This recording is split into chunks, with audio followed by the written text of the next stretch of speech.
Tuzidi kukutaarifu na ni kwamba kulishuhudiwa zogo leo kutwa nzima katika mji wa Kitengela, makabiliano makali yakizuka baina ya wachuuzi na askari wa kaunti hiyo. Hii ni baada ya agizo la kaunti ya Kajiado kuwazuia wachuuzi kufanya biashara ndani ya mji huo.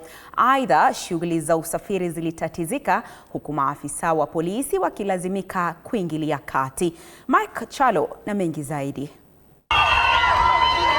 Ilikuwa nipe nikupe baina ya wachuuzi wa mji wa Kitengela na maafisa wa kaunti ya Kajiado. Kwa wengine, kila mmoja ilikuwa mguu ni ponye, vitoa machozi na milio ya risasi ikianikiza hewani. Maandamano haya makali yaliandaliwa na wachuuzi wa mji wa Kitengela baada ya amri ya kaunti ya Kajiado kuwazuia kuuza bidhaa zao katika maeneo fulani ndani ya mji.